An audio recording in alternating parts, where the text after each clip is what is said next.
I have a question regarding free will. You generally consider free will being necessary for a loving God, right? Yeah, I think there is free will, because if there's no free will, there's no way to love. And love is essential. Okay.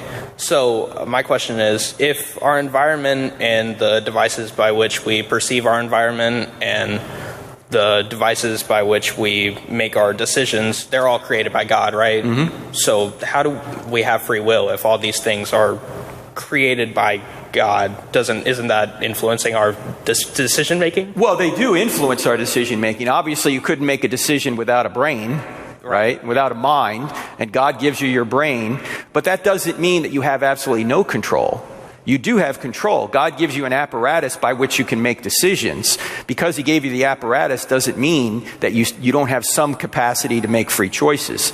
If we don't have a capacity to make free choices, then the problem is it makes God the author of evil, right? Because it means God is causing us to do all these things, including evil, which would be contradictory because God does not want us to do evil. And he wants all to be saved. If he wants all to be saved and he controls everything we do, why isn't everyone saved? That would seem to be a problem. Now, the atheists have the same problem, who are materialists, right? They're claiming that everything that you think and I think is caused by the laws of physics alone. We're nothing but moist robots, right?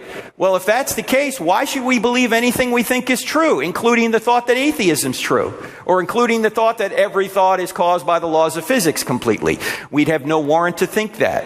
So this hard 5-point Calvinist view, in my view, makes God the author of evil and doesn't give us free will and leads to all sorts of contradictory things. Just in the same way the atheistic materialistic view does. It takes all moral responsibility away. It makes it impossible to love. So why are we here then? I think we do have free will. And without it, God would be the author of evil and we couldn't love. And yet he's commanding us to love something that seems to be contradictory. If we don't have free will, how can we love?